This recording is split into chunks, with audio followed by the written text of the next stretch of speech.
Hi, this is Mike Ciccone. This is a trail runner's guide to the Laurel Highlands Hiking Trail. Today I'm going to do mile 37, 38 northbound.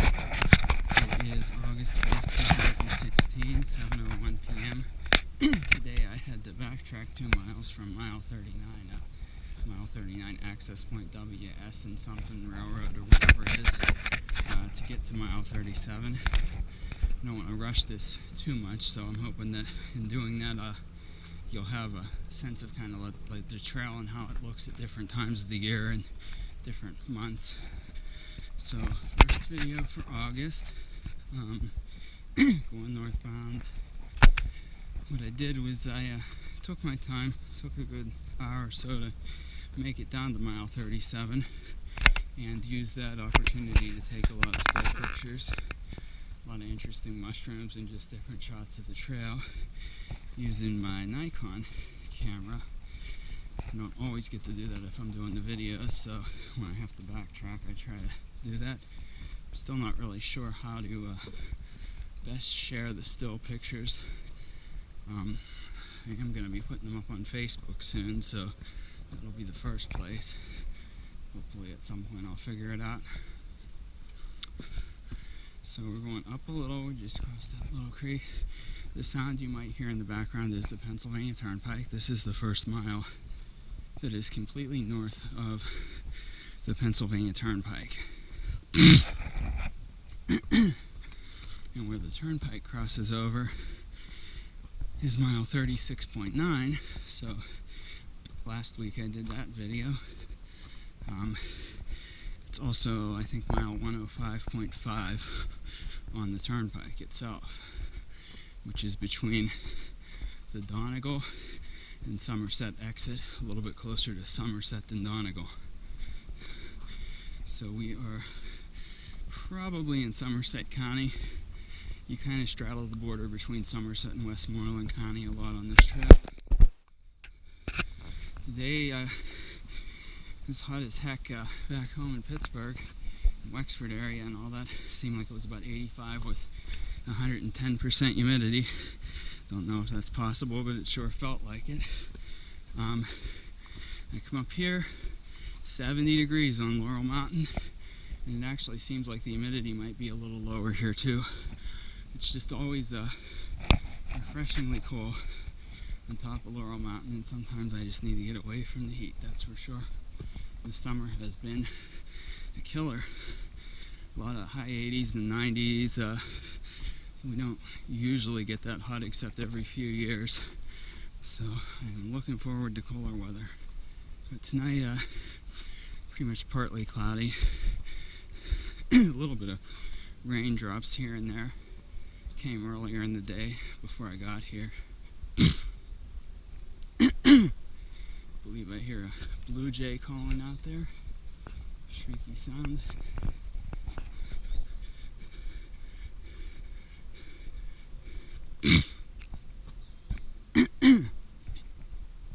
So, as we progress northward, the sound of the turnpike will quickly diminish. You pretty much lose all of that traffic sound in this mile going north. I know when you're going south of the turnpike, you pretty much have to get to about mile 35 to get out of the noise shadow or whatever you want to call it for the turnpike. I think the trail probably parallels the turnpike a little more on the south side.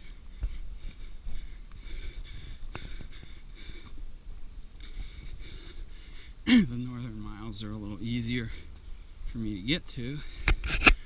Less drive time, less turnpike tolls. I can get off the turnpike 2 exits earlier than I was when I was doing the stuff way down south. Save some money.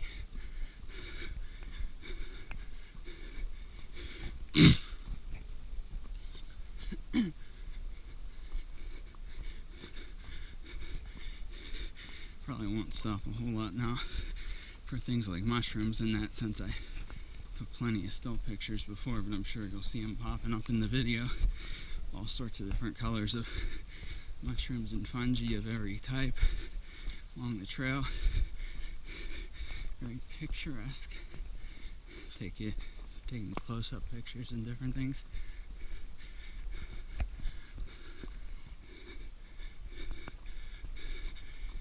definitely never get tired of this trail. It's just always so beautiful and refreshing every time I come out here. I just was hiking today in Highland Park, one of the fine city parks in Pittsburgh, and it just wasn't at all like this. I mean, this is so beautiful compared to that. I mean, they've got some trails that they put in there, and I guess if you're, in Pittsburgh and all you see is that cityscape and sort of the hum of traffic and everything, it's a little bit of escape, but you never get away from the sound of the traffic. I mean, it's like being on top of the Pennsylvania Turnpike Bridge the whole time you're in Highland Park. You got major highways and bridges nearby, and it's just not a very peaceful place. I guess once it gets sunset or whatever, and you kind of lose track of maybe where you are a little and just see the trees in the immediate vicinity, it might be a little better, but not in the middle of the day. I have enjoyed some sunset hikes there a little more. Anyway, back to the beautiful, lovely Laurel Highlands Trail. Couldn't wait to get here. So glad I got some time. I'm not going to get as many miles in today because I had to backtrack, but for me personally, I'm still going to get at least 8 miles of trail running / hiking in. Whether or not well, obviously it's not all going to get put in the video. My hope is maybe I'll get 4 miles that I can record. I got to get 37 to 39. Then I got to get north of 40 and start getting miles up there. And if I'm successful at that, the next videos I do the next day might actually start up at Route 30, which is near mile 46.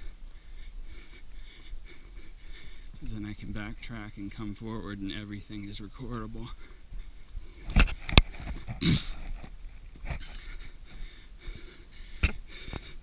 I'm kind of, probably I guess 2/3 now, almost 3/4 of the way through the filming this project. And I'm looking forward to the end because I'm like, oh, it's done, but I'm also kind of, I don't want it to end in a way because it's just a reason to come out here, and don't know where I'll go next. I do have some other hikes I'm going to lead. Obviously one of them is the hike in Highland Park that I had to scout out today for the Explorers Club of Pittsburgh meeting next week. They're mostly a rock climbing group. They do a lot of Tuesday night rock climbing at McConnell's Mill State Park. I participate in those climbs when I can and took their rock climbing school, but I'm not a big rock climber. I'm not one of those people that, some of them go out and they climb the Matterhorn and I mean, just epic tales of adventure, and I'm just not to that level. Don't know if I ever will be. But I do enjoy watching the videos, and a lot of the people that also do those things connect and do other things. There's a few trail runners in the group, some people that do some kayaking and rafting.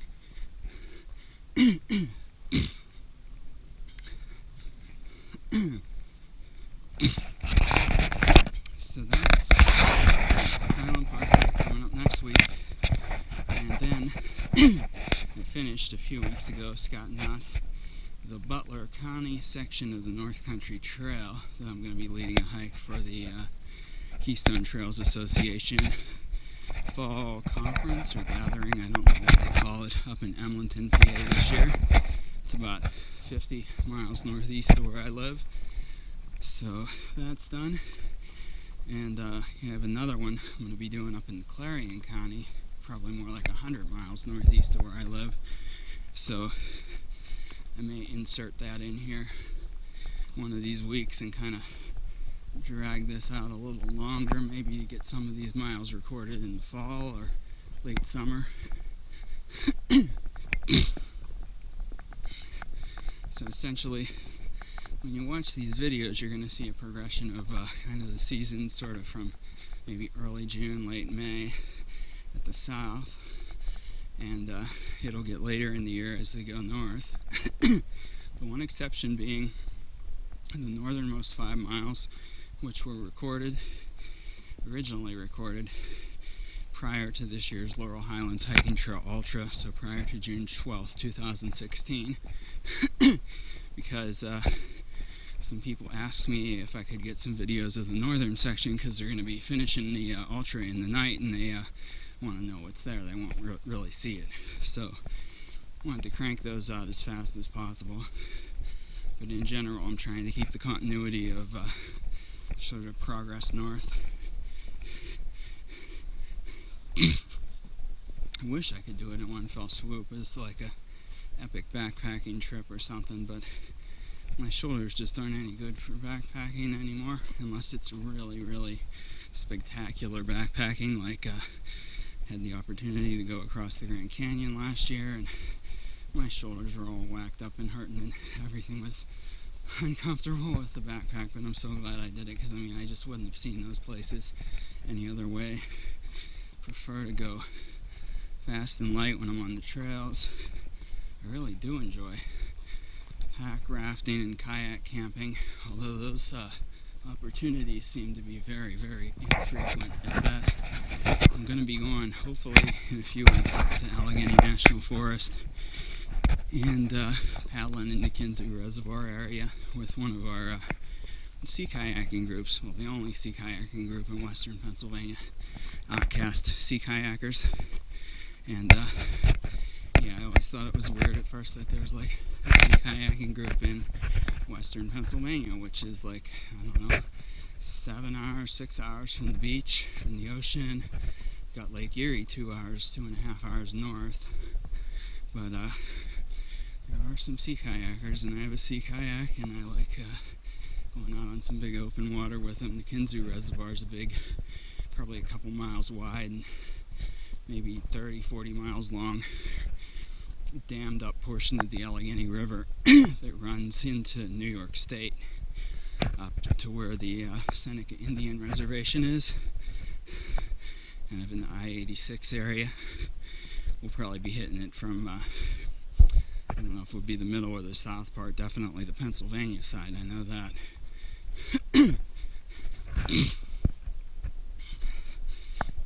Definitely check out Allegheny National Forest. Allegheny National Forest is another area that kind of has the same sort of feel to it as the Laurel Highlands Hiking Trail. Lots of rocks, just big green rocks everywhere. Trees, and really, really remote. Much more remote than here. You won't get cell phone service in Allegheny National Forest. And there's some good wilderness trails. It's the only national forest in Pennsylvania, so it's kind of nice that we're at least 2.5 hours, I guess I can get there.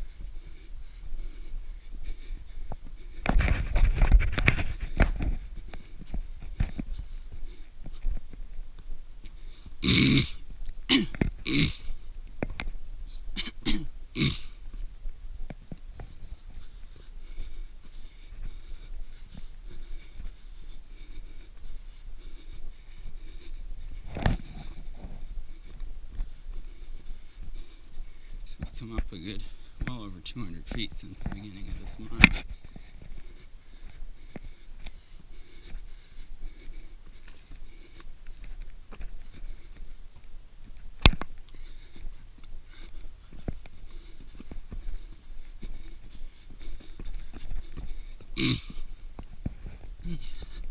Some of these rocks seem to want to catch my feet.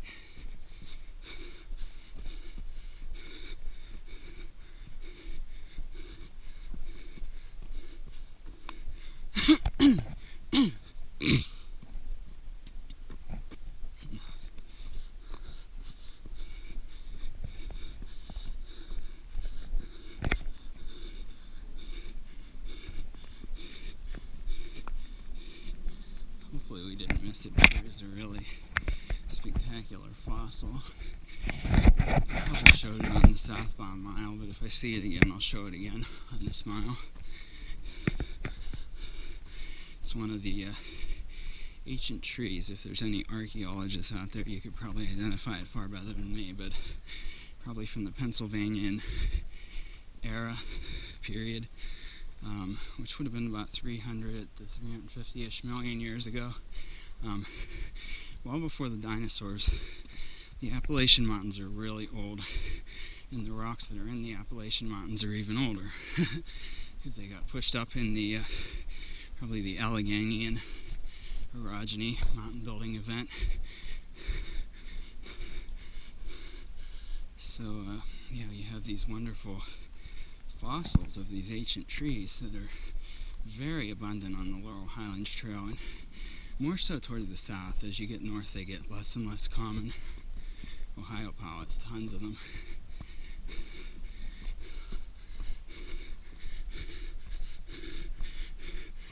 Blackberries are starting to come out, but still not significantly more than last week. A few of them here and there. They are kind of small. I think the ones that grow up in northern Butler County and up near I-80 are bigger. They got more varieties of berries there too, growing wild. Found 4 different kinds of berries growing on this one hike. Black raspberries, purple raspberries, red raspberries, and blackberries, all at the same time. They kind of grow it, those berries grow at different times where we are, and honestly, until then, I'd never even seen a purple raspberry.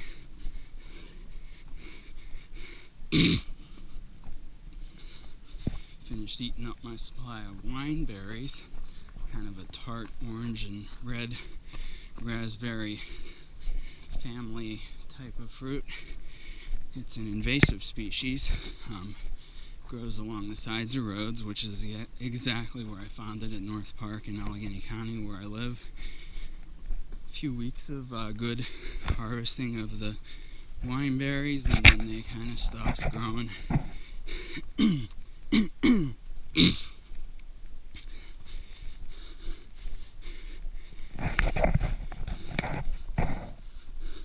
So here we are coming up on mile 38. Thank you for watching another mile of the Laurel Highlands Trail Runner's Guide to the Laurel Highlands Hiking Trail with me, Ciccone.